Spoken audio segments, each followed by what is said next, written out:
এক মিনিট দাঁড়াও, দেখতে দাও কি হয়েছে। কি হয়েছে স্যার? ওই যে দেখুন ওদিকে।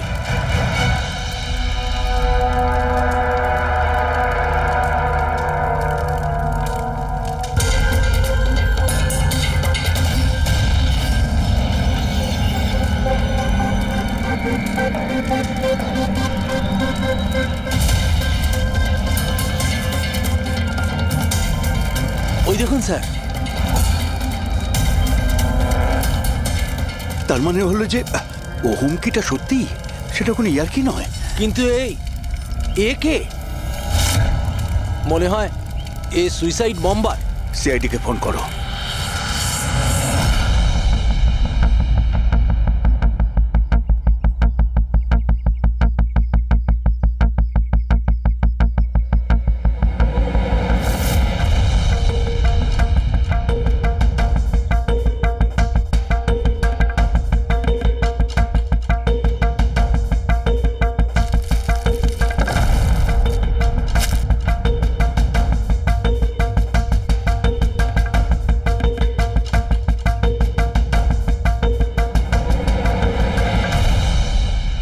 পাওয়া যেতে পারে এর থেকে?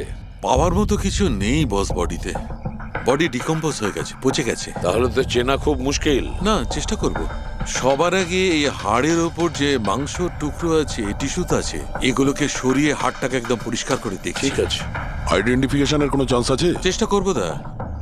আপাতত আমি লাশটাকে ল্যাবে নিয়ে যাচ্ছি।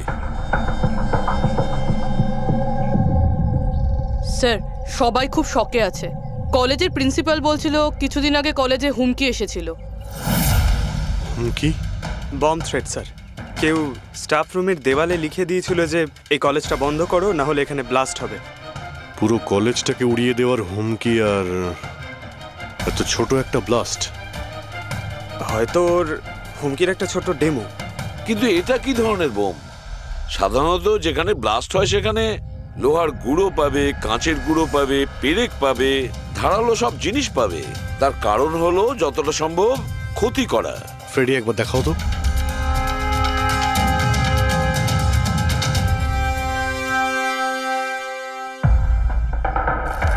না স্যার, সেরকম তো কিছু দেখতে পেলাম না। আচ্ছা প্রিন্সিপাল সাহেব, আপনাদের স্টাফ রুমটা কোথায়? সেকেন্ড ফ্লোর, আসুন। চলো। রবিবাবু, আপনি যে বলেছিলেন যে দেওয়ালে কেউ কালি দিয়ে লিখেছিল, সেটা কোথায়? সেগুলো তো আমি মোবাইলে, এই দেখুন স্যার।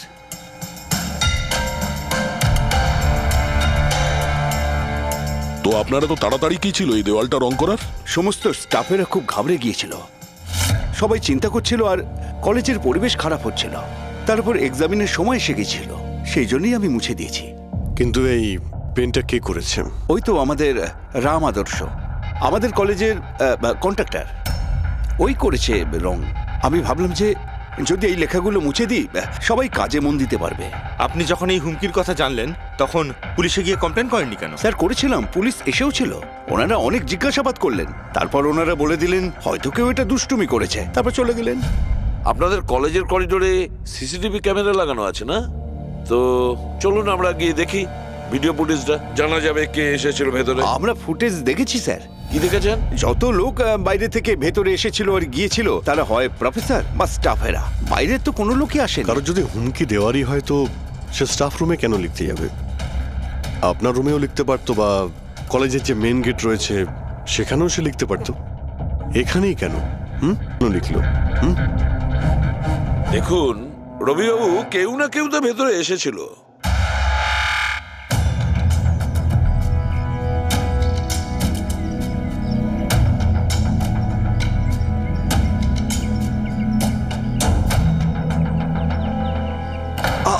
আরে স্যার, স্যার! অভিজিৎ,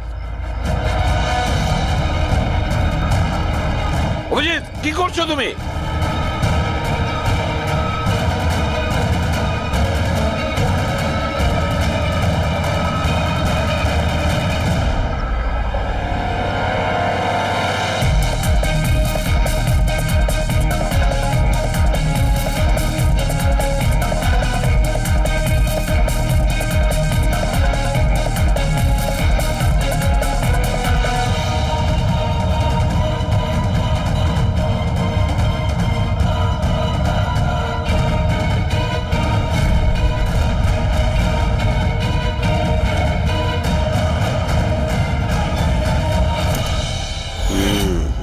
যেখানে ব্লাস্ট হয়েছিল সেই স্পটটা এই জানালার একদম নিচেই, আর এই জানালাটা স্টাফ রুমের একদম পাশেই, আর জানালার ঠিক লাগোয়া হলো এই বেঞ্চ।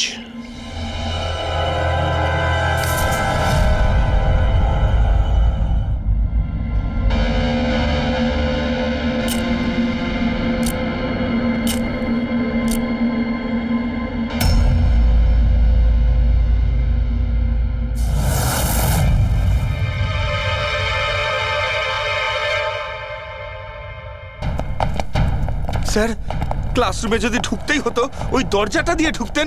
এরকম হার্ট অ্যাটাক করানোর কি প্রয়োজন ছিল? আরে আমি চেক করছিলাম যে আমাদের বোম্বার সে কতটা রিস্ক নিয়েছিল স্টাফ রুমে গিয়ে ওই হুমকি দেওয়া পেন্ট লেখার জন্য। তার মানে স্যার, এই যে 65 লেখা বেঞ্চে যে ছেলেটা বসেছিল সেই বোমটা নিচে ফেলেছিল, যা ঠিক ওখানেই পড়েছিল। আর আমরা সবাই কাঁচের টুকরো আর লোহার টুকরো কেন পেলাম না জানো? মানে ওটা হোমমেড বোম ছিল? এক্স্যাক্টলি, এটা হোমমেড বোম ছিল। এই যে বাড়িতে ব্যবহার হয় না ব্লিচিং পাউডার ইত্যাদি, এগুলো দিয়েই বানানো হয়েছিল। সেই কারণেই ওই এভিডেন্স প্যাকেটে ব্লিচিং পাউডারের গন্ধ আসছিল। স্যার, এই ব্লিচিং পাউডার ওর ওই বেঞ্চেও লেগে রয়েছে। স্যার, তাহলে ওই বডিটা কার ছিল? শালুকে কঙ্কালটা ফরেন্সিক ল্যাবে নিয়ে গেছে, জানা যাবে সেটা কার। আচ্ছা রবিবাবু, স্টুডেন্টরা কোথায়? স্যার, সবাইকে বাড়ি পাঠিয়ে দিয়েছি। আর এই স্টুডেন্টটা কোথায়? টেবিল নাম্বার 65 যে বসেছিল? স্যার, নাম্বার 65 তো আরিয়ানের। স্যার, ও 1 নম্বরের দুষ্টু ছেলে। কলেজে সব প্রফেসরদের জ্বালিয়ে খেয়েছে, 1 নম্বর দুষ্টু। আরিয়ান, চলো এবার আমরাও ওকে একটু বিরক্ত করি। I am sorry sir, I am sorry. চুপ! এই জন্য কলেজে জয়েন করেছো? কলেজটাকে বোম দিয়ে উড়ানোর জন্য? কেন করেছো এটা? স্যার, এক্সাম আসছিল আর আমি একদম তৈরি ছিলাম না, তো ওই দিন আমি স্টাফ রুমের ভেতরে যাই আর কলেজটাকে বোম দিয়ে ওড়ানোর হুমকি দিয়েছিলি?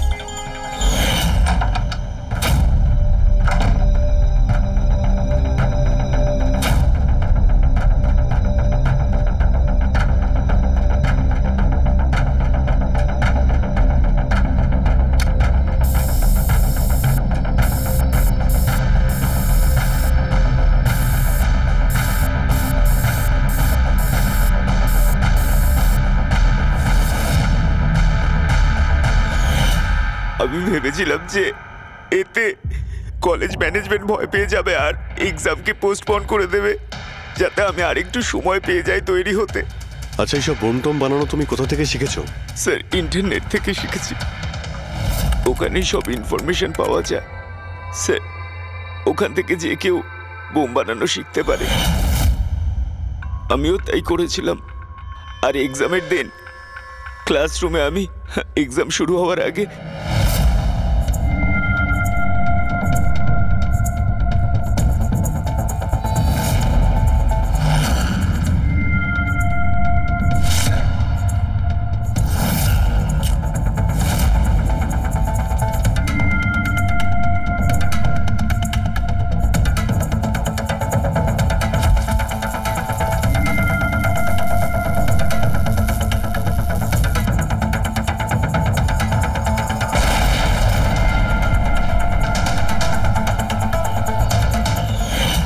যদি এই বুদ্ধিটা পড়াশোনায় কাজে লাগাতে, তাহলে অনেক বড় কাজ করতে পারতে। স্যার, আমি এইসব এক্সামটা বন্ধ করতে করেছিলাম। স্যার, আমি কাউকে মারতে চাইনি। কিন্তু মেরেছো তো ঠিকই না? না বস, আরিয়ানের কারণে কারোর প্রাণ যায়নি। এটা কি বলছো তুমি শালুকে?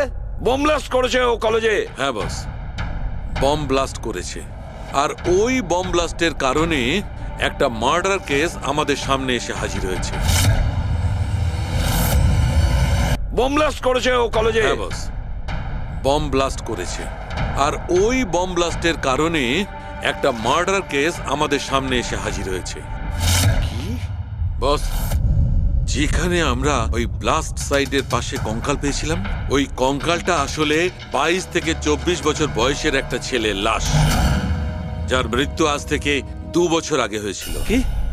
2 বছর আগে? হ্যাঁ। এটা তো ভালোই হয়েছে, এর বমের কারণে ওখানে ব্লাস্ট হয়েছে আর লাশ বেরিয়ে এসেছে। নাহলে তো জানতেই পারতাম না একটা লাশ ওখানে পোঁতা রয়েছে। আর মৃত্যু হয়েছে কি করে? এটা বলা খুব কঠিন ব্যাপার বস। কোনো এভিডেন্স নেই, শুধু হাড়, আর ওই হাড়ের ওপর না কোনো বুলেটের চিহ্ন আছে, না কোনো ছুরির চিহ্ন আছে, কিচ্ছু নেই। কিন্তু আপনার গাট ফিলিং কি বলছে? অভিজিৎ, এই ধরনের কেসে গাট ফিলিং কোনো কাজ করে না। যা কিছু হতে পারে বস। হতে পারে কেউ ওর গলা টিপে দিয়েছে, কেউ ওকে বিষ দিয়ে মেরেছে, অথবা এটাও হতে পারে যে কেউ ওকে জীবন্ত জমির মধ্যে পুঁতে দিয়েছে। কিন্তু বস, এত কিছু সত্ত্বেও একটা সাফল্য পাওয়া গেছে। কি? এই দেখো, এইটা।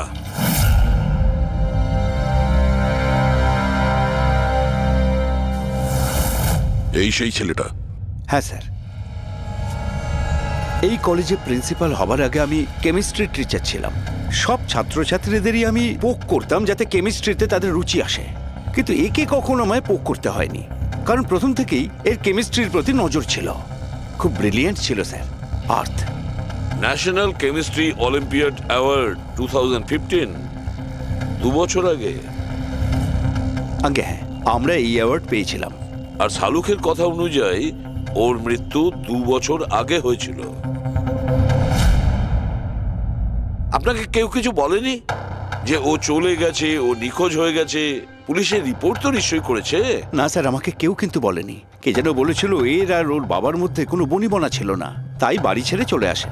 তবে খুবই ব্রিলিয়েন্ট ছেলে ছিল স্যার, পড়ায় খুবই মনোযোগ ছিল।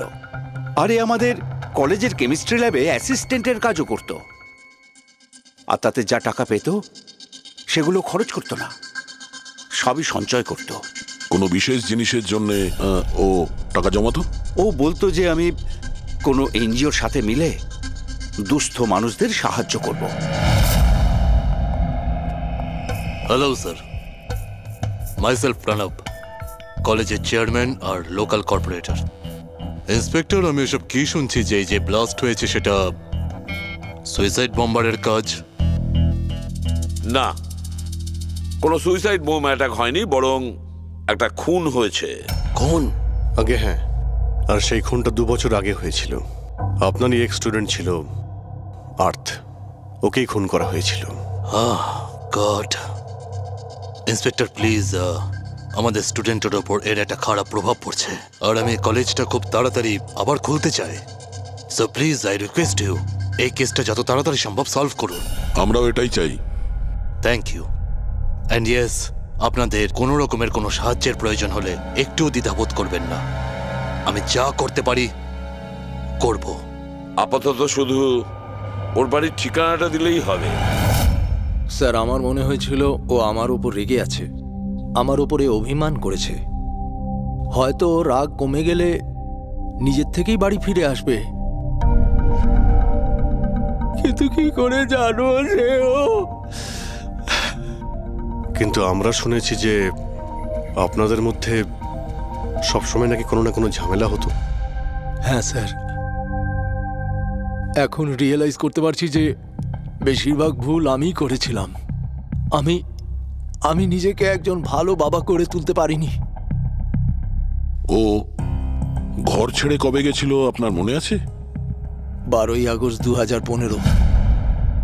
বলেছিল কলেজ যাচ্ছে, তারপর আর ফিরে এলো না। আপনি আপনার ছেলের বন্ধু বান্ধবদের জিজ্ঞাসাবাদ করেননি? হ্যাঁ স্যার, করেছিলাম, কিন্তু ওরা কিছু বলতে পারলো না। পুলিশে নিশ্চয়ই কমপ্লেন লিখিয়েছিলেন? প্রত্যেকটা স্টেটের খবরের কাগজে ওর হারিয়ে যাওয়ার খবর ছাপিয়েছিলাম, কিন্তু তাতেও কিছু হয়নি। আমরা ওর রুমটা কি একবার দেখতে পারি? স্যার, ও চলে যাওয়ার পর থেকে ঘরটা বন্ধই রেখে দিয়েছিলাম।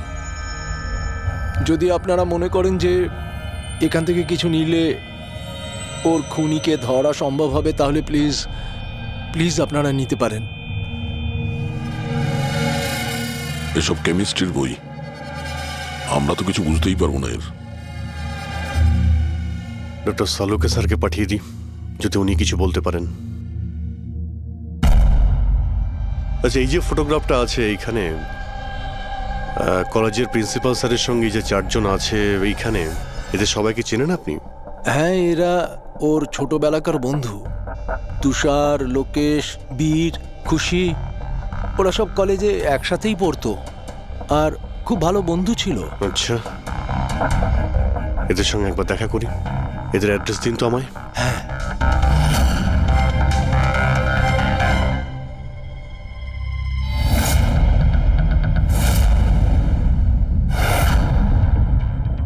বারোই আগস্ট 2015 কিছুদিন আগে। হ্যাঁ আমি জানি 2 বছর আগের কথা আমি বলছি। তোমরা একটু ঠান্ডা মাথায় ভেবে দেখো, দেখো কিছু মনে পড়ে কিনা, কি হয়েছিল। স্যার এক্স্যাক্ট কিছু তো আমার মনে নেই, কিন্তু 6 অগস্টের দিনটা আমার মনে আছে, কারণ ওই দিন আমার বার্থডে ছিল। আচ্ছা, আর ওই দিন আমি আর্থকে দেখেছিলাম। ও গেটওয়েকে কিছু পয়সা দিয়েছিল আর কিছু কিনেছিল ওর থেকে। গেটওয়ে? আমাদের কলেজে একে স্টোন ব্রিজের ওয়াচম্যান স্টুডেন্টদের খুব ফেভারিট ছিল। ওর সামনের দুটো দাঁতের মাঝখানে খুব বড় একটা ফাঁক ছিল, এই জন্যই আমরা ওকে গেটওয়ে অফ স্টোন ব্রিজ বলে ডাকতাম। এমনি তো ওর আসল নাম কি ছিল? জানি না স্যার, আমরা কোনোদিন কোনোরকমভাবে ওকে জিজ্ঞেসই করিনি ওর নাম কি ছিল। হ্যাঁ স্যার, আমরা ওকে শুধু গেটওয়ে বলেই ডাকতাম। আর কিছু মনে আছে? হ্যাঁ স্যার, 6 অগস্টের কদিন বাদে আমি আর্থকে গেটওয়ের সঙ্গে ঝগড়া করতে দেখেছিলাম। কিছু আর্গুমেন্ট চলছিল ওদের মধ্যে।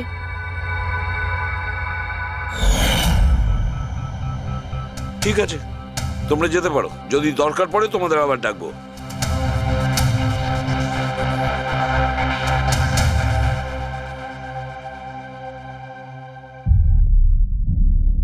কি মনে হচ্ছে? গার্ডকে আমাদের ধরতে হবে, ও নিশ্চয়ই কিছু বলতে পারবে। আর স্যার এই ছেলেটা ওয়াচম্যানের থেকে কি কিনছিল? এক্সকিউজ মি স্যার, হ্যাঁ আমি আপনাদের কিছু বলতে চাই। কি? হয়তো আপনাদের এটা শুনে একটু আশ্চর্য লাগবে, কিন্তু আমি আগে থেকেই জানতাম যে আর্থ মারা গেছে। কি? ও মারা গেছে এটা তোমার কেন মনে হয়েছিল? দ্যাট আই ডোন্ট নো, এটা একটা গাট ফিলিং। আমি আগে থেকেই জানতাম যে ব্যাস আর্থ আর বেঁচে নেই। আর কি কারণ আপনার এই গাট ফিলিং এর? কারণ আছে স্যার, এই দেখুন ফ্রেন্ডস বুকে আর্থের প্রোফাইল, এই সমস্ত পিকচার্স আর পোস্টস। কিন্তু 12 অগস্টের পর ও যেটা পোস্ট করেছিল তাতে আমি কমেন্টস করেছিলাম, কিন্তু ও কোনো রিপ্লাই করেনি। রিপ্লাই দেয়নি মানে আপনি ধরে নিলেন যে ও মারা গেছে? আই নো ইটস ওয়ার্ড, কিন্তু আর্থ আমার সমস্ত কমেন্টে রিপ্লাই করতো, এমনকি ঘুমানোর আগেও গুড নাইট মেসেজ পাঠাতো। কিন্তু 12 অগস্টে আমি সেই মেসেজও পাইনি। নো অফেন্স, তোমায় একটা পার্সোনাল প্রশ্ন করব। তোমার আর ওর মধ্যে কি কোনো রিলেশনশিপ ছিল? না, এরকম তো কিছু ছিল না, কিন্তু আমাদের রিলেশনশিপ বন্ধুত্বের থেকে অনেক বেশি ছিল। তার মানে আপনার মনে হচ্ছিল যে 12ই আগস্টের পরে ওর প্রোফাইলে ওর সমস্ত ছবিগুলো অন্য কেউ দিচ্ছিল? হতে পারে। না না, এটা কিভাবে হয়? আমরা তো মোবাইল কোম্পানির সঙ্গে ক্রস চেকও করিয়েছি। ও কটা ছবি তুলেছে, কোথা থেকে তুলেছে, আর কিভাবে তুলেছে, কখন পাঠিয়েছে, সব ক্রস চেক করেছি আমরা। সব তো ঠিকই ছিল। এক্স্যাক্টলি, মোবাইল কিছুক্ষণের জন্য অন হতো, কিন্তু লোকেশন সেটাই ছিল যেখান থেকে ও ছবি পোস্ট করতো। আমি জানি যে আপনারা কি ভাবছেন, যে আমি এসব পাগলের মতো কি উল্টোপাল্টা বলছি, কিন্তু আমার মন জানে আর্থ কোথাও যায়নি। ইনফ্যাক্ট ও কলেজ থেকে বাইরেও যায়নি।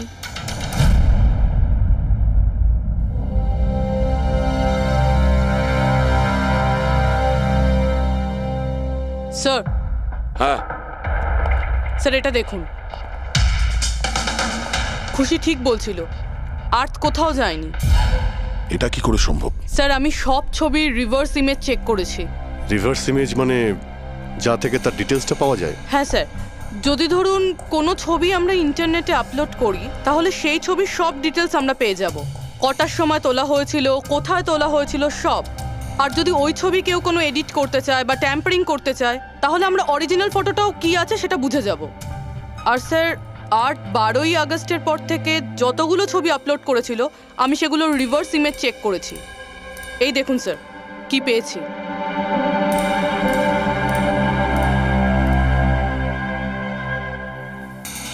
ছবি তো একই, সেম লোকেশন, সেম টাইম, শুধু ওর জায়গায় অন্য কেউ দাঁড়িয়ে আছে। কেউ এডিট করে এটাকে এর জায়গায় আর্থের চেহারা লাগিয়ে দিয়েছে। এক্স্যাক্টলি। তার মানে ছেলেটা ওই সব জায়গায় যায়নি, বরং এ তো কলেজ থেকেই বাইরে যায়নি। ওই বেচারা তো 12 আগস্ট 2015 মারা গিয়েছে। কিন্তু ওকে কে খুন করতে পারে? সেটা তো গেটওয়ে ওয়াচম্যানই বলতে পারবে। খোঁজ নিতে হবে কোথায় আছে। স্যার, প্রিন্সিপালের সঙ্গে কথা হলো। গেটওয়ের আসল নাম শৈলেশ স্যার। আচ্ছা স্যার, 11 আগস্ট 2015 আর্থ শৈলেশের বিরুদ্ধে কলেজের বোর্ডে একটা চিঠি লিখেছিল যে ও ড্রাগস বেচে, এই সুগার হাই ড্রাগস। আর 12 আগস্ট ওকে চাকরি থেকে তাড়িয়ে দেওয়া হয়েছিল। ওটা হোক বা না হোক, নিশ্চয়ই শৈলেশের হাত আছে ওর খুনের ব্যাপারে। কলেজের লোকেরা ওর নামে কমপ্লেন করেনি পুলিশে? না স্যার, প্রিন্সিপালের নাকি দয়া হয়েছিল। শৈলেশ খুব গরিব মানুষ, একা ইনকাম করতো, তাই ওকে ছেড়ে দেওয়া হয়। আচ্ছা, বাড়ির লোকেরা কি বলছে শৈলেশের বাড়ির লোক এখান থেকে 600 কিলোমিটার দূরে একটা গ্রামে থাকে। শৈলেশের সাথে তো ওদের 2 বছর কোনো যোগাযোগই নেই। ওরা তো নিজেরাই ওকে খুঁজছে। কিন্তু ওর বাড়ির লোক জানতে পেরে গেছিল যে শৈলেশ ড্রাগ বিক্রি করে, তো ওরা এটা ভেবে নিয়েছে ওকে হয়তো পুলিশে ধরে নিয়েছে আর জেলে পড়ে রয়েছে। এ কিরকম ফ্যামিলি? খোঁজার একবার চেষ্টাও করেনি? এই শৈলেশ 2 বছর ধরে নিখোঁজ, একবারও বাড়ির লোককেও ফোনও করেনি।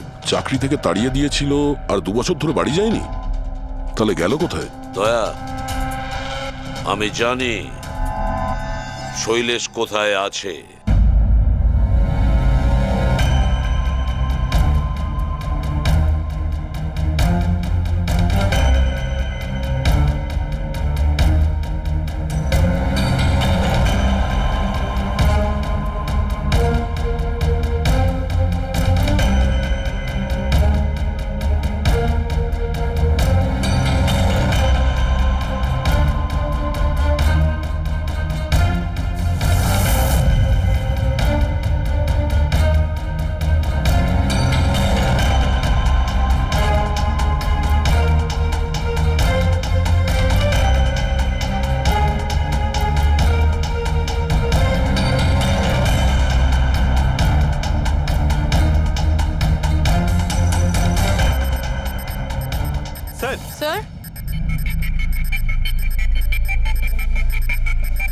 স্যার, পেয়ে গেছি।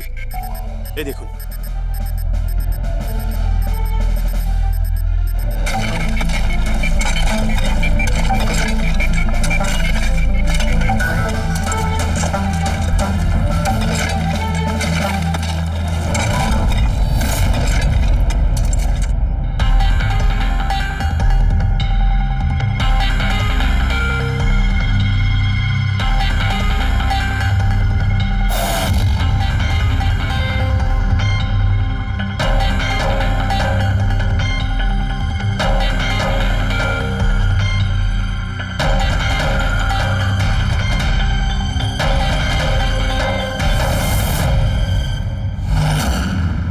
লাশটা তো পুরোপুরি কঙ্কাল হয়ে গিয়েছে। একে চিনতে পারবো কিভাবে? ডক্টর সালুখে আছে তো? এই লাশটাকে চেনার জন্য ডক্টর সালুখের কোনো প্রয়োজন নেই। এই কঙ্কাল নিজেই তার পরিচয় বলে দিচ্ছে। এই দেখো, এর দাঁতের মাঝখানে গ্যাপ আছে। কলেজের ওয়াচম্যান শৈলেশ কুমার। স্যার, আশ্চর্য ব্যাপার, পার্কিং লটে দুটো লাশ পাওয়া গেল আর কেউ এটার ব্যাপারে কিছু জানেই না। You are right. কারোর তো এটা জানা উচিত ছিল। তার তো অবশ্যই জানা উচিত যে পার্কিং লটের ফ্লোর বানিয়েছে। কলেজের কম্পাউন্ডের মধ্যে দুটো লাশের কঙ্কাল পাওয়া গেছে, আর আপনারা কিছু জানেনই না? কি না স্যার? আচ্ছা, যে পার্কিং লটের যে কাজ হয়েছে এখানে, মানে এই মেঝে বা এই সব কিছু, এগুলো কবে হয়েছিল কিছু বলতে পারবেন? এগুলো তো 7ই আগস্ট 2015। মানে 2 বছর আগে, যে সময় আর্থ মারা গিয়েছিল, মানে তার আশেপাশেই। মানে যেই এই কংক্রিটের কাজটা বা মাটি ভরার কাজটা করেছে, ও জানতো যে ও দুটো লাশের ওপর মাটি ফেলছে। হ্যাঁ, এই সমস্ত কাজ এখানে কে করেছিল? রাম আদর্শ, আমাদের কলেজের কন্ট্রাক্টর। এসব কাজ ওই করে থাকে। ওই কন্ট্রাক্টর যে অফিসের পেন্টিং করেছিল? আগে হ্যাঁ, এই পার্কিং লট আর মাটি ঢালার কাজ ওই করেছে স্যার। এই রাম আদর্শ থাকে কোথায়? লোকটা তো দেখছি বাড়িটা বেশ ভালোই হাঁকিয়েছে। একজন কন্ট্রাক্টরের এত বড় বাড়ি।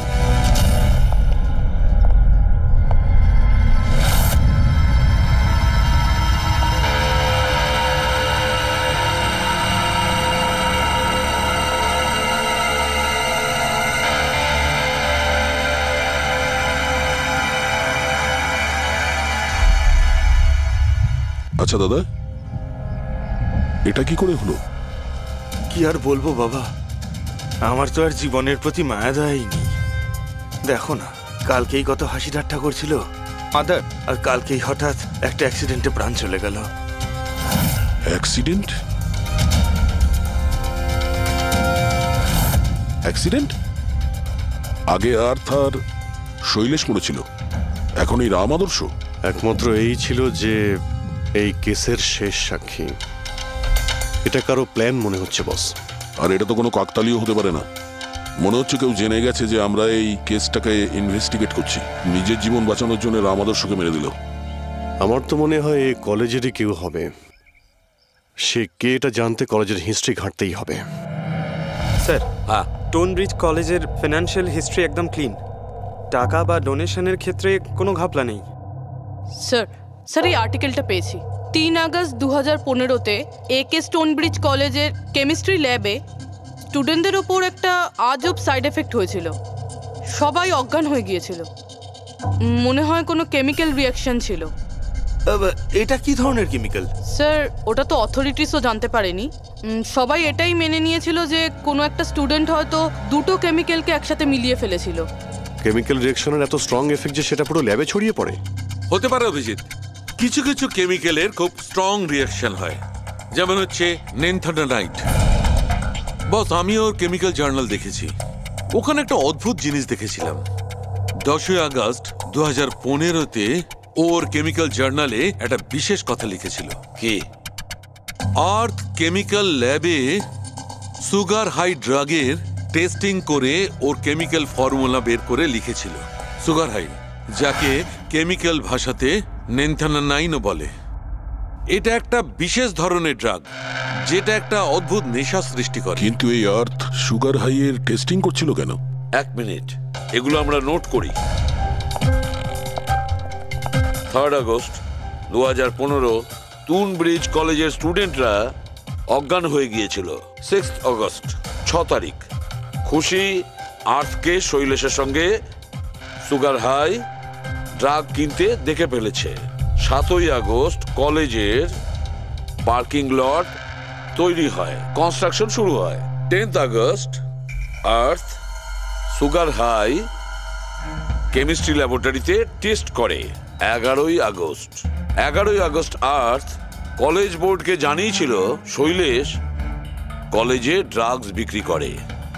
12 আগস্ট 2015 শৈলেশকে চাকরি থেকে বরখাস্ত করা হয়। আর ওই দিনেই, মানে 12 আগস্টের দিনেই আর্থকে খুন করা হয়।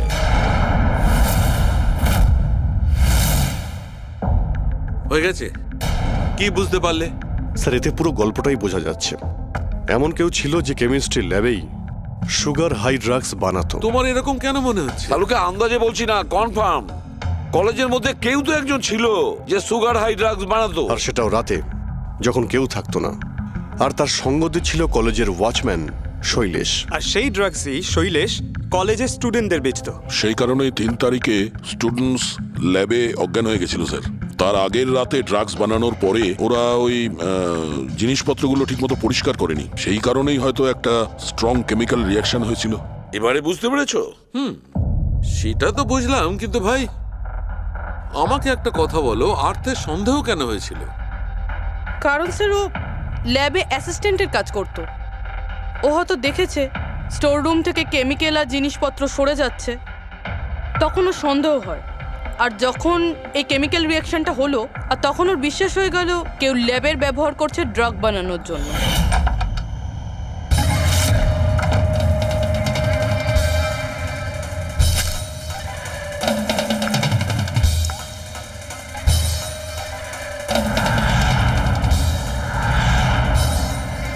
তারপর 10 তারিখে আর্থ ল্যাবে সুগার হাইয়ের টেস্ট করেছিল, এইটা জানার জন্য যে ওগুলো সত্যি সত্যি ড্রাগস কিনা।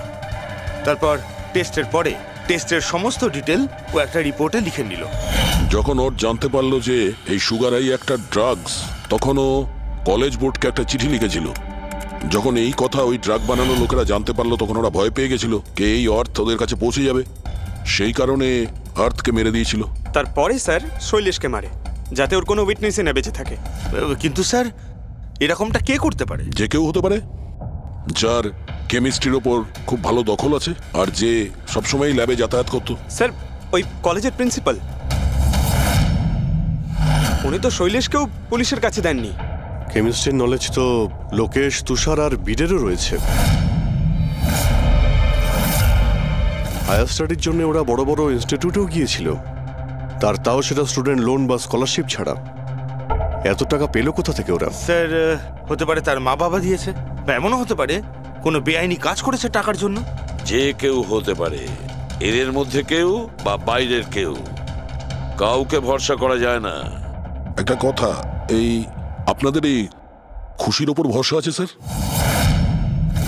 কেন দা? মানে যদি এই খুশি ভরসা করার মতন হয় তাহলে আমার কাছে একটা প্ল্যান আছে। কিরকম প্ল্যান?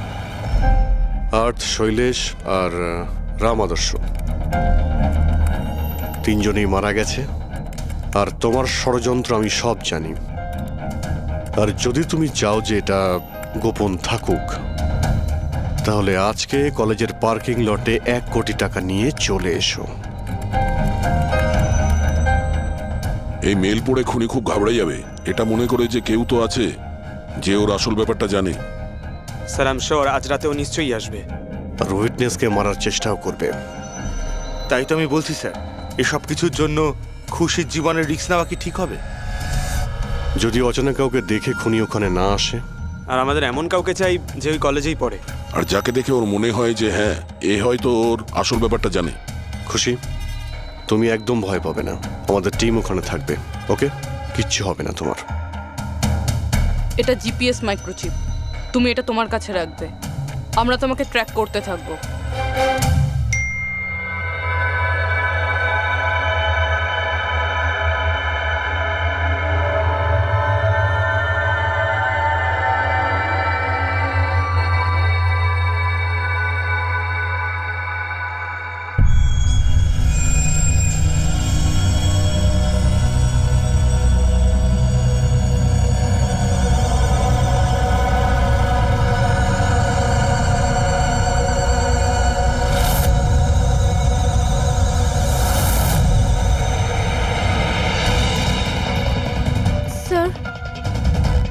আপনারা কাউকে দেখতে পেলেন কি? না, এখনো পর্যন্ত না। ঘাবড়িও না, তুমি শুধু অ্যালার্ট থেকো ব্যাস। তুমি একদম ভয় পাবে না, আমরা তোমার আশেপাশেই আছি, বুঝেছো? ওকে ওকে স্যার।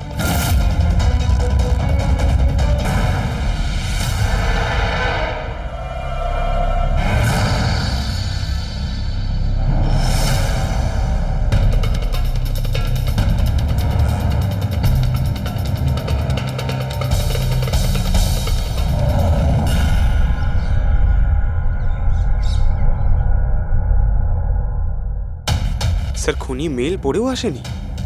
আরে পঙ্কজ, হতে পারে সে মেলটা দেখেইনি। বা এটা হতে পারে যাদের আমরা মেল করেছিলাম এদের মধ্যে কেউ খুনি নয়। খুশি, তুমি অনেকটা টায়ার্ড হয়ে গেছো, যাও তুমি ঘরে গিয়ে rest now. And thanks for everything. যদি কোনো জিনিসের প্রয়োজন হয় আমাদের ফোন করো, ওকে?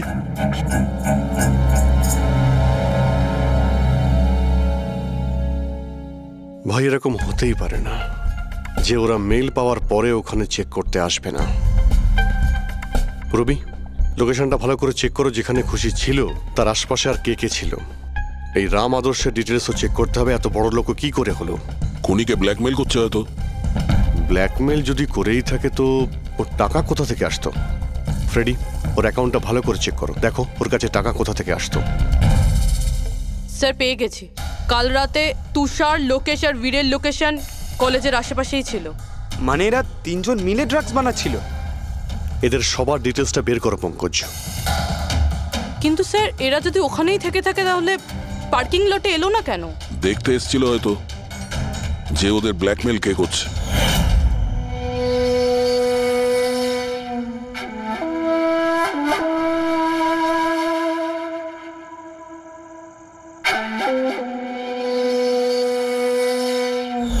আর ওরা হয়তো খুশিকে দেখে ফেলেছে, ওকে কেউ মেরে ফেলতে পারে। ফোন করো ওকে। number you have called switch off আসছে। Switched off? স্যার এই তো 2 মিনিট আগেও ফেসবুকে একটা স্ট্যাটাস আপডেট করলো, need a break, going on holiday. তাহলে ফোনটা সুইচ অফ হলো কি করে? আচ্ছা, খুশির কিছু ওই চিপ যেটা আমরা দিয়েছিলাম সেটা হয়তো ওর কাছেই আছে। ওর লোকেশন ট্র্যাক করে ও কোথায় আছে। স্যার, এই রাম আদর্শ রাম কাহিনী আমার মাথায় ঢুকে গেছে। 2রা আগস্ট 2015-র পরে ও একটার পর একটা বড় বড় গভর্নমেন্ট প্রজেক্ট পেতে থাকে এবং তার ফলেই ও আজকে এত বড় লোক। আর এই সমস্ত প্রজেক্ট দিয়েছিল একটাই লোক, প্রণব, কলেজের চেয়ারম্যান। স্যার, একটা শকিং নিউজ আছে। প্রণব তুষারের আঙ্কেল। মাই গড, এর মানে হলো তুষার আর তার বন্ধুরা এই কলেজে ড্রাগ বানাচ্ছে আর প্রণব ওদের প্রশ্রয় দিচ্ছে। আর এখন ওরা খুশিকে মারতে চাইছে। স্যার খুশির লোকেশন খুঁজে পেয়েছি।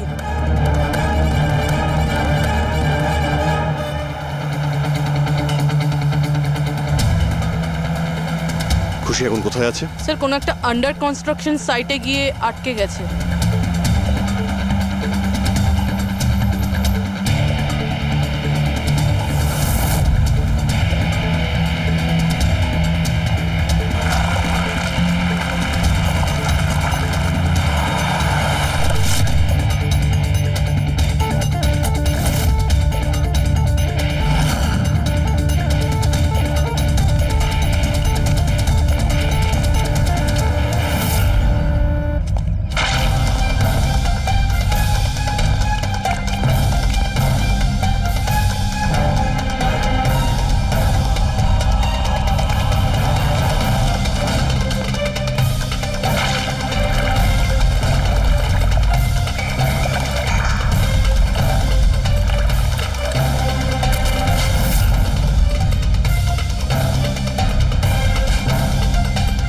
একদম টাটকা সিমেন্ট।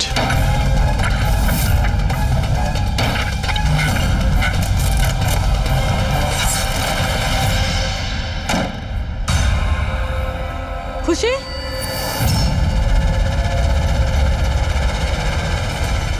খুশি? খুশি? স্যার বেঁচে আছে।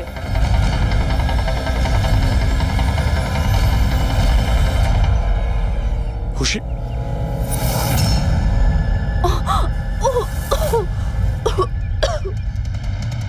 ওরা হয়তো বেশি দূর যেতে পারেনি। ওদের ফটো সমস্ত পুলিশ স্টেশনে পাঠিয়ে দাও, ধরা পড়ে যাবে। 3টেকে তো পরে দেখবো, আগে ওই লোকটার ঘাড় ধরি যার হাত এদের মাথার উপরে আছে। প্রণব। ঠিক আছে।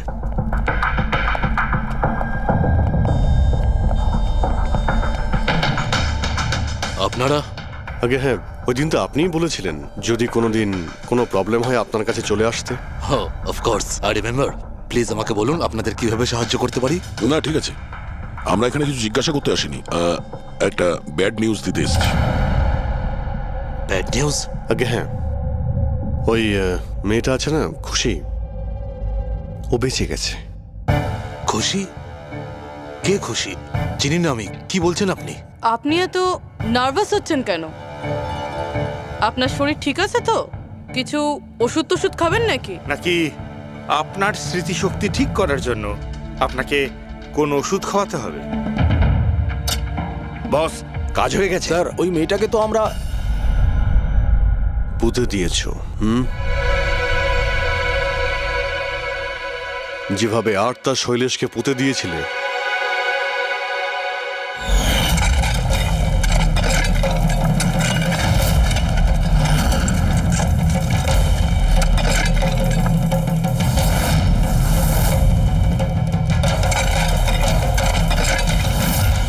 অন্তত ওই জুতোর থেকে ওই সিমেন্টগুলো তো পরিষ্কার করে নিতে, যার নিচে ওই মেয়েটাকে কবর দিয়েছো। হ্যাঁ, আর ওকে আমরা বাঁচিয়েও নিয়েছি। বলুন প্রণব বাবু, কিছু বলবেন আপনি? আমি অনেক টাকা কামাতে চেয়েছিলাম, আর তার জন্য সব থেকে সহজ উপায় ছিল ড্রাগস। আর আজকালকার ছেলে মেয়েদের এই নেশা করতে বেশি সময় লাগে না। আর তারপর আমি ড্রাগস বাইরে থেকে নিয়ে এসে আমার স্টুডেন্টদের বিক্রি করতে চাইনি। এই জন্য আপনি নিজেই ড্রাগস বানানো শুরু করে দিলেন এই কলেজের ল্যাবে। আর ওগুলো বিক্রি করার দায়িত্ব দিয়ে দিলে ওয়াচম্যান শৈলেশকে। আর আর্থ যখন তোমার সত্যিটা জানতে পেরে যায় তখন তুমি ওকে মেরে ফেলো। আর শৈলেশকেও মেরে দিয়েছেন যাতে কোনো উইটনেস না থাকে। হ্যাঁ, তোমার কি মনে হলো আর্থের ফোনটাকে এখানে ওখানে পাঠিয়ে দিলেই পুলিশ বোকা বনে যাবে? হ্যাঁ, তোমাদের মধ্যে সেই মহান ব্যক্তিটি কে যে আর্থের মোবাইল নিয়ে ভারত ভ্রমণ করতে বেরিয়েছিল? ও, সেটা তুমি ছিলে? হ্যাঁ, সোশ্যাল মিডিয়াতে ফটো আপলোড করার খুব শখ না তোমার? অনেক শহর তুমি ঘুরেছ, কিন্তু আসামি যতই ঘুরুক শেষে তাকে একটাই জায়গায় আসতে হয়, জেল। তোমরা তিনজন সেখানেই যাবে। আর খুব তাড়াতাড়ি তোমার ভাইপো তুষার আর তার দুজন সঙ্গী লোকেশ আর বীর ওরা ওখানে চলে আসবে। হ্যাঁ,